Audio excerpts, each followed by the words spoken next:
Hey everyone, this is Keith at GenCon again, and we are at the Iello booth, and we are here with one of the biggest games here at this convention. It is King of New York, which sold out today in 12 minutes, you said, or something? Yeah, maybe. It was really fast. Yeah, and instead of doing a remake of King of Tokyo with a new setting, it looks completely different. So we're here with Matt, and Matt, tell us what the big differences are between King of Tokyo and King of New York.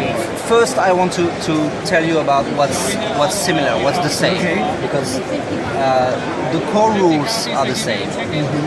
You still have 6 dice that you can roll 3 times. You still play big monsters fighting over this huge city.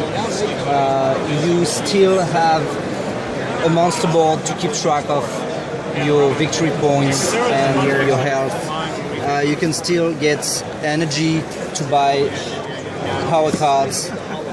So the core rules are really the same. But now what's different?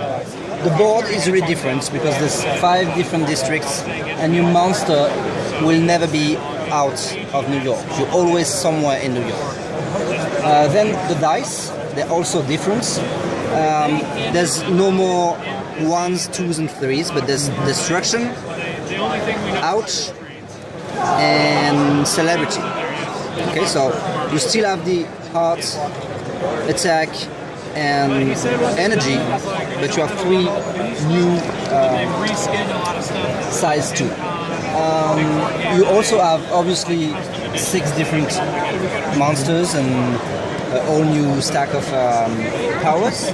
And on the board you have buildings to destroy and military units that can fight back.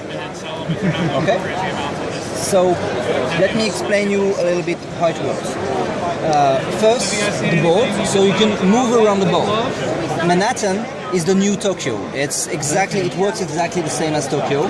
So if it's empty at the end of your turn, you have to go there. You can always get out if you get attacked over there. But if it's not empty, let's say this Dracan is here, you can choose to move to another districts. Okay. The only restriction is that there can be more than 2 monsters in the same district. Okay. You get to move after you applied the symbols from your dice, but before you buy a card. Okay, so you choose where to go. On the board, at the beginning of the game, you place 3 stacks of 3 buildings randomly on the 5 districts. Those are buildings that you can destroy during the game while being on the same district. To destroy a building, let's say here, you need destruction symbols. So for example, to destroy a high-rise of 1, you need 1 destruction. But to destroy this power plant with 3, you need 3. Okay, 3. It's hard with one hand, but 3 destruction. Okay. As soon as you destroy a building, you get the reward. So it can be victory points for the high rises, it can be energy for the power plants, and it can be health for hospitals. All the 3 kind of types of buildings come in 3 sizes: the small one, the medium one, and the big one. Okay? If you have rolled destruction dice, you must destroy a building if you can. Okay. Sometimes you may want, maybe you'd like not to, because when you destroy a building, you flip it over, and the military arrive. Okay, the military comes to protect the city. Okay. The military can be destroyed the same way by rolling destruction dice, but it's always a little harder to beat than the building you just destroyed. So all the 3 buildings have a tank with 4, all the ones have infantry with 2, and all the twos have a jet with you. Okay. You also get rewards when you destroy the military. Now, the military,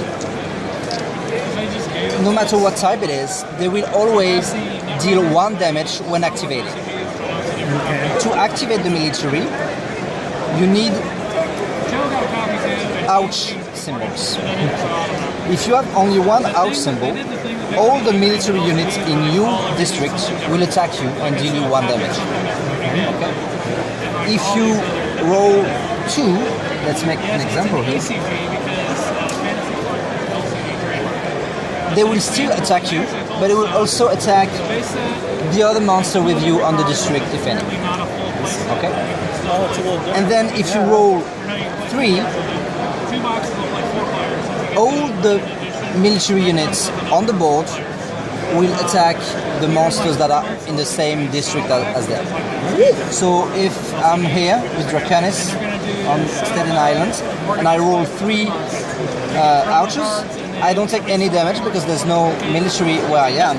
But Mantis and Rob will take 2 because the military in Queens will attack them. Okay, so you can actually attack the other players that way. Sheriff. That's a cowboy. Then there's also goals. Goals are a new mechanism in King of New York that you can get by rolling some specific things. So whenever you roll 3 ouches, you become the defender of New York, and the Statue of Liberty will come to help you. So you take this card in front of you and you immediately gain 3 victory points. But the next time someone rolls 3 ouches, it's sealed from you and you lose those 3 ouches. So it can help you win the game if you get it at the right time. So the goal cards are separate from the purchase cards? Yes. Okay. They are always available to all the players if you roll the right symbols. The superstar has to do with the celebrity symbols. So to get it in front of you, you need 3 stars. Okay, and as soon as you get it in front of you, all the other stars you roll gives you 1 victory point. So for example, if you roll 4 and someone else had the superstar card, you get the card with the 3 stars, sorry, it's okay, and you get 1 point from the 4th one. But if you already had the card in front of you, those would be worth 4 VPs.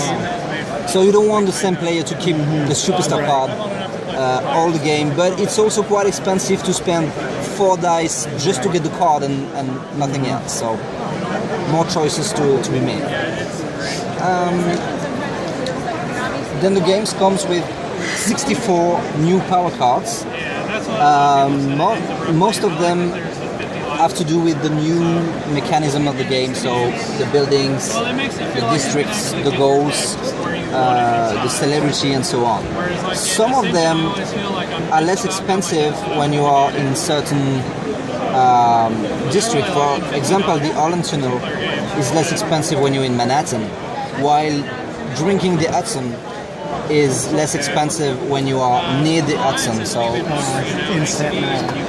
in Staten Island or Manhattan or Brooklyn, but not in Queens and Bronx because. Cool. And of course, the 6 new monsters. Yeah, they definitely. I like the look of these.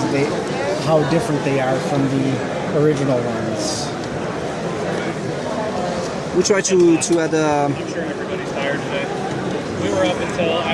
monsters for everyone, to please everyone, but then Rob is over there.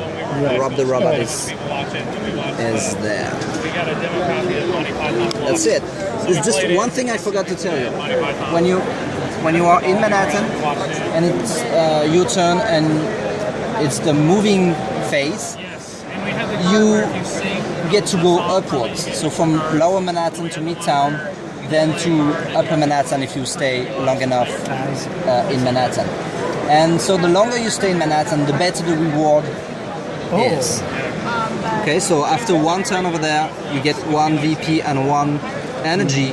After 2 turns, it's 2 VP and 1 energy. And all the further turns are 2 VPs and 2 energy. So there's definitely more risk, but there's also more reward. More incentive to stay over there, yes. Very cool. Yeah, no, I'm definitely looking forward to trying this out. It looks terrific, and it definitely seems to have a lot more strategy to it, but it's still easy enough that other people can it's pick up and play. Still a family game, yeah. But I think what Richard Garfield wanted to do is use the King of Tokyo core rules to make a game with a little more depth, a little more choices to be made, and I think it worked great. Great. Well, thank you so much for showing this to us. You're welcome. All the stuff you bought today.